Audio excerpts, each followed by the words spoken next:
What do you want? I'm reading. I was just wondering if I could do the wrestling podcast this time. Put that in my book for a sec. What's that? I was wondering if it were I who could do the wrestling podcast. Why? I think I should do the wrestling podcast because I'm efficient. I'm on time. You're very good looking. And reason number 4. Well, I can't argue with reason number 4. I do have a lot of reading to catch up on, actually. So I think it is fair that I take a week off and you get to do the wrestling podcast. That sounds cool. That sounds like a great idea. Griff Garrison is better than you. Devoid Wrestling Podcast. Devoid Wrestling Podcast. Devoid Wrestling Podcast. Cast it up, Micah and Derek. Well, get ready for something you will have never wanted to know. You sadly saw it coming, but I guess you should know. Devoid Wrestling Podcast. Hello, everybody. Welcome back to the Devoid Wrestling Podcast. I'm brought to you by my childhood best friend, Griff Garrison. You can see him on programming on All Elite Wrestling and independent wrestling around the Southern United States. Griff, welcome back to the show. Hey, man, thank you for having me. It's a pleasure to be here at this fine morning. Yeah, it certainly is a fine morning. I got a nice run in today, so I'm about to go work out in a little bit after this. Yeah, what is your workout routine? Do you work out alone? Do you work out with Marcus or Brian ever? Well, I can't work out with Brian. Actually, I take that back. I work out with Brian some when I'm in Florida, but like I said, he lives in Florida. I live in North Carolina. I work out with Marcus from time to time. I've actually started recently working out with my mom because she's wanted to, she wanted to get into better shape and stuff because she was like a superb athlete back when she was like my age, and she wants to kind of get back into that, lifting weights and trying to lose a little bit of weight and stuff. So I've been working out with her. She's been actually doing my workouts and keeping up with me rather well. So props to her. So, does your hair get more weighty because it's summer? It does. It actually, like when I'm in the sun and stuff. Actually, yesterday it gets more blonde. Like it actually will just get more blonde. Like I got a lot of sun yesterday, and so did my hair. That's what I like to tell people. We all know that you hate summer and the heat. So is it more difficult to work out in the summer for you? Not necessarily, because the gym I go to is always year round. It's freezing in there. So that's part of the reason why I joined it. And then yesterday, the only reason I was in the sun is because my fiance wanted to go to the pool, and so I was like, fiance, got to suck it up and start saying yes and learn how to say yes. So.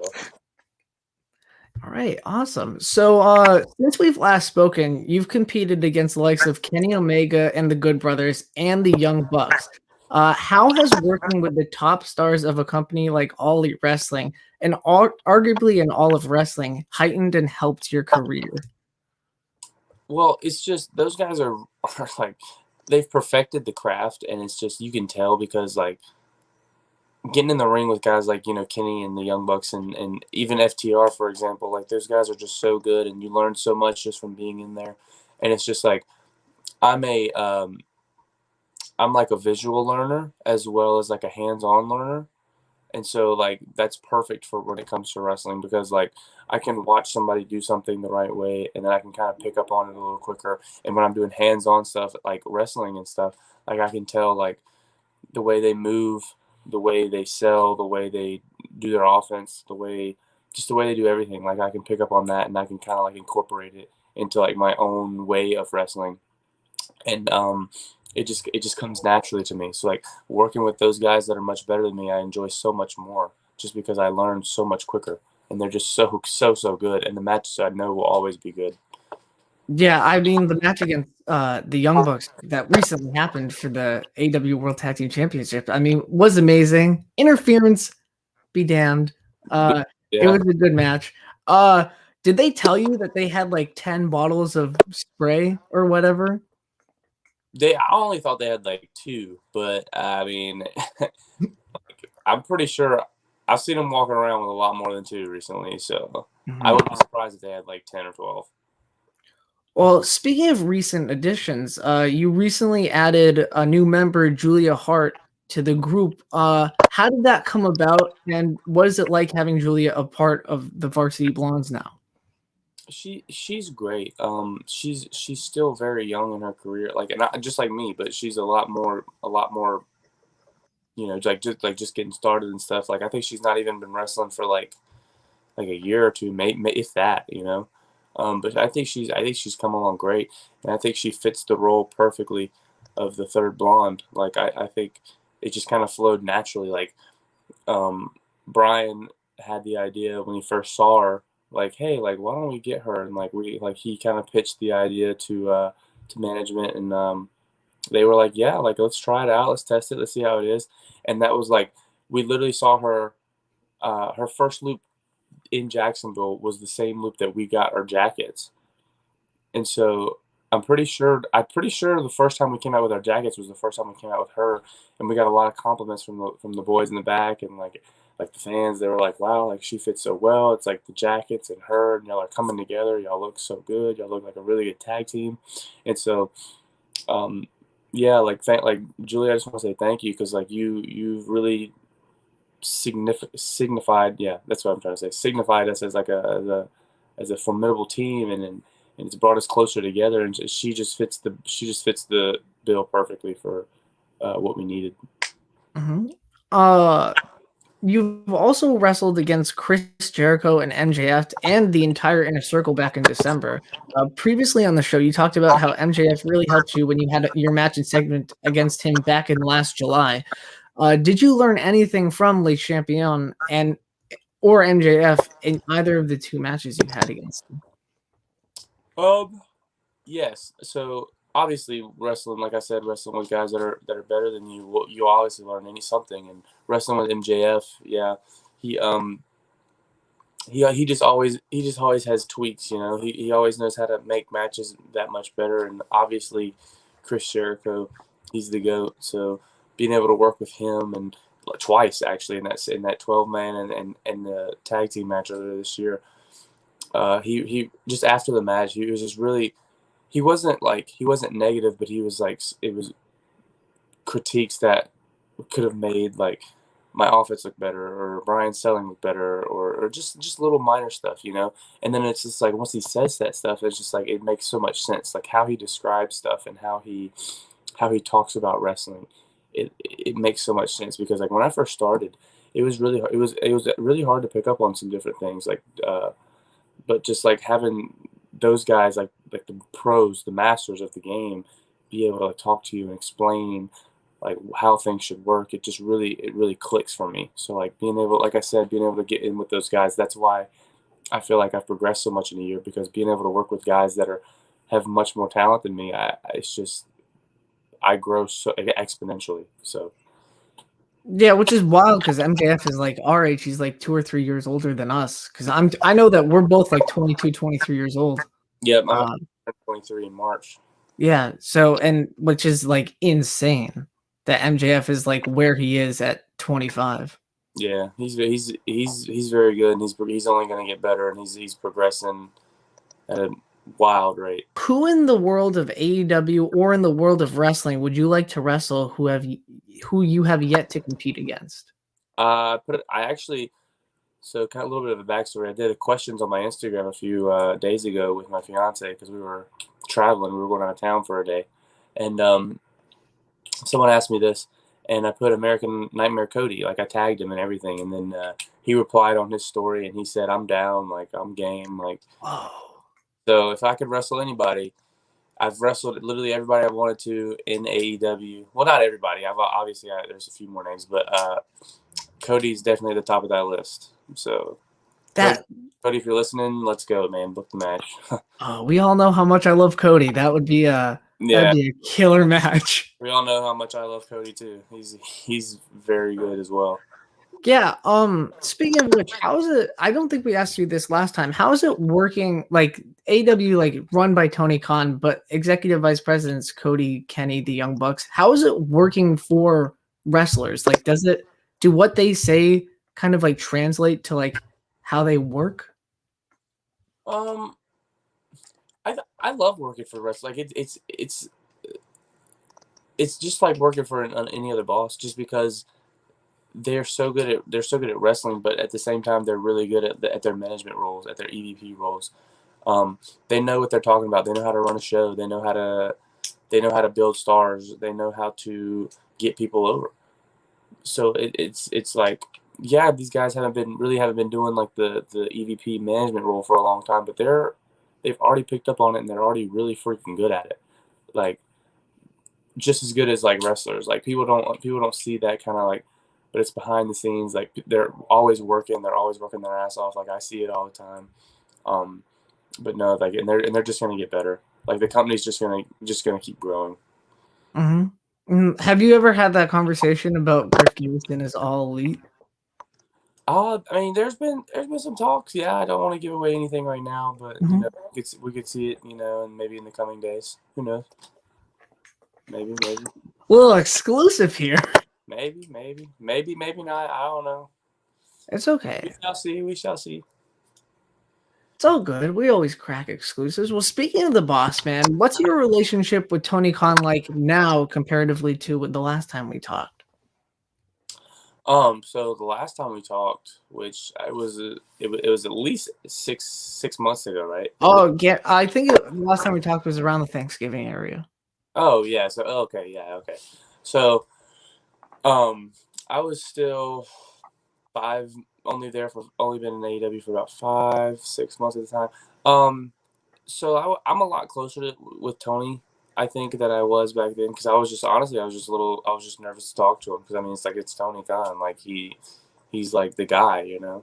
Mm-hmm. But I mean, ever since then we've had several more like little conversations here and there, like, hey, the match went well. Like he'll come up to me and he'll be like, actually the other day funny story. I walked past him after my match, and he gave me like one of these. He was like, "Let's fucking go, Griff." And sorry for guys, but I looked back at him. I was like, "Let's fucking go, Tony."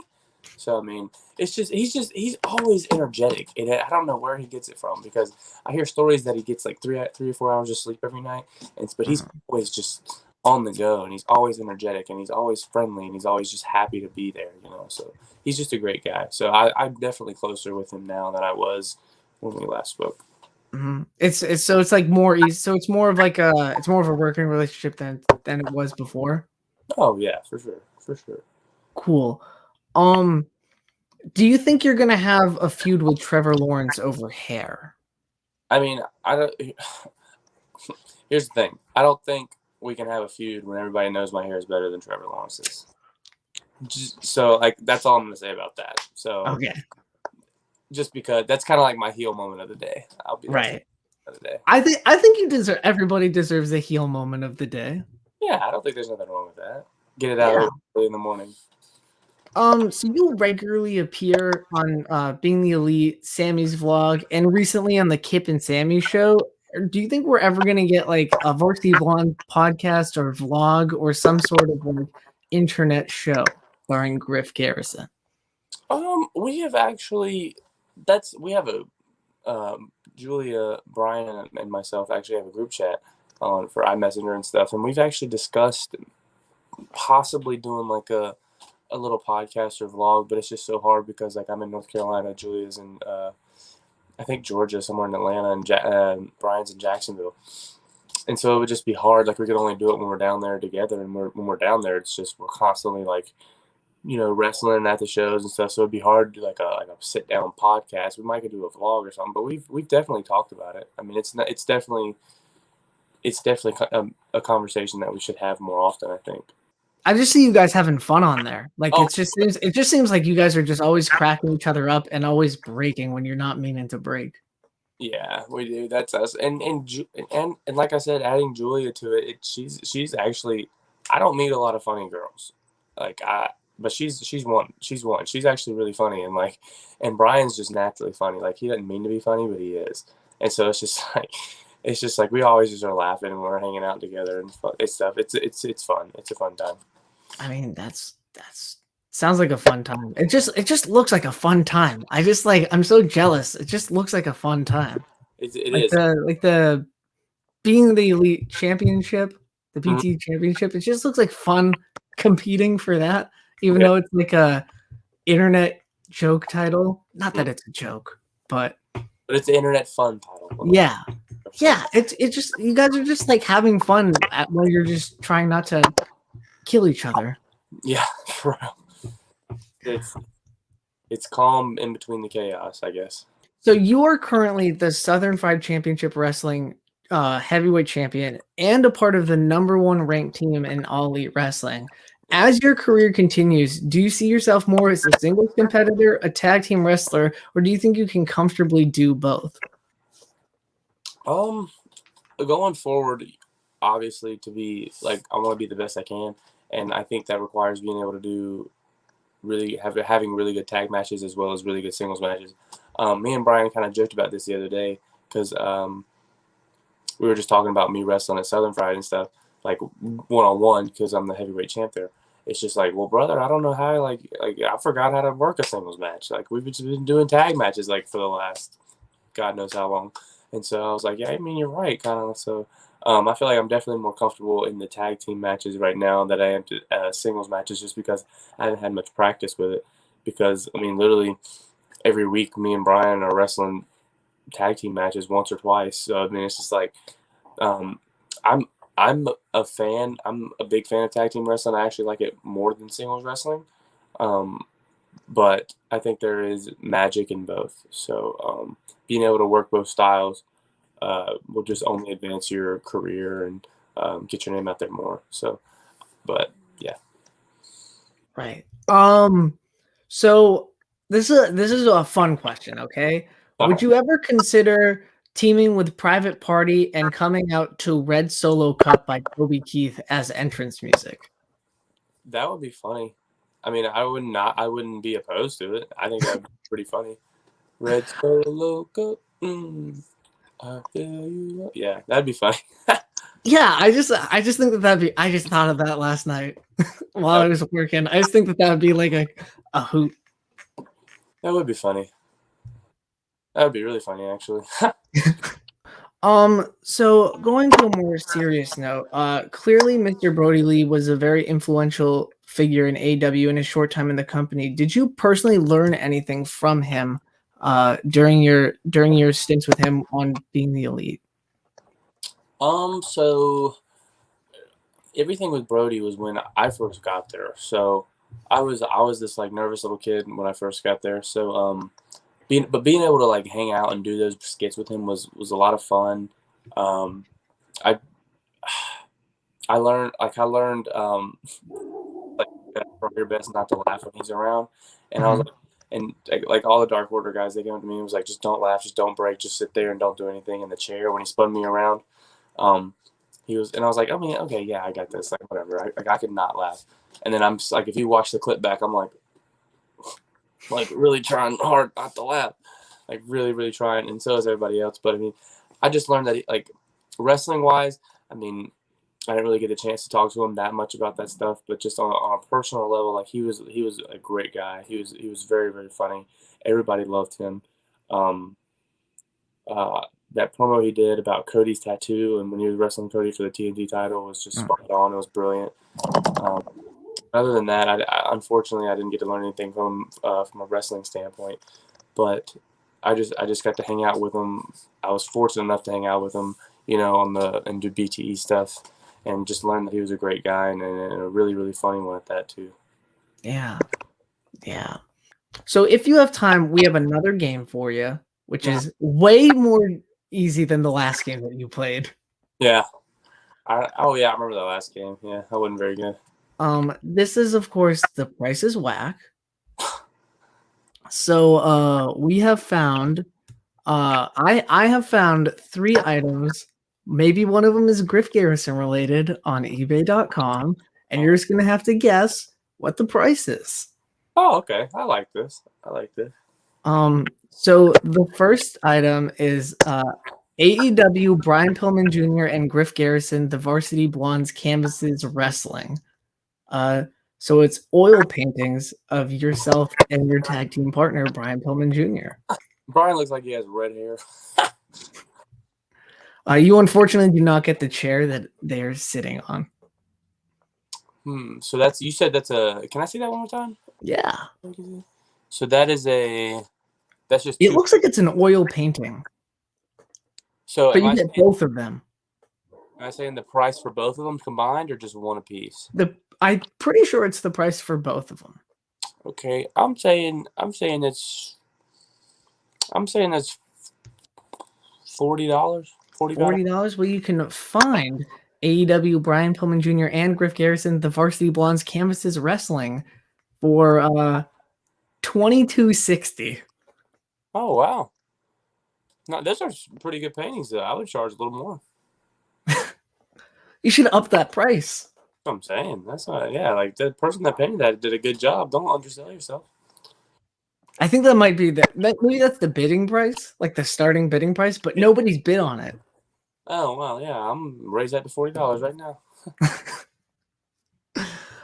The next item is 2020 Leaf Ultimate Wrestling Stars Brian Pillman Jr. autograph 2/3 silver. So it's Brian Pillman Jr. trading card. Oh, that probably runs for $50. Good for Brian. Right? Good for Brian. For Brian. Unfortunately, there's no Griff Garrison trading cards. Not yet. Not yet. Of course not yet. Maybe there's an unrivaled action figure coming out. Yeah, give it time, brother. Give it time. Yeah. And the last item, an event that no joke, you can look back. I picked you to win the Casino Battle Royal, and Jungle Boy wins, so I should technically get that point if we're going canonically. Yeah.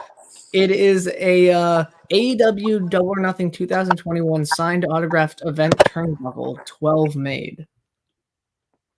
So signed by some of the roster. That's got to be $300.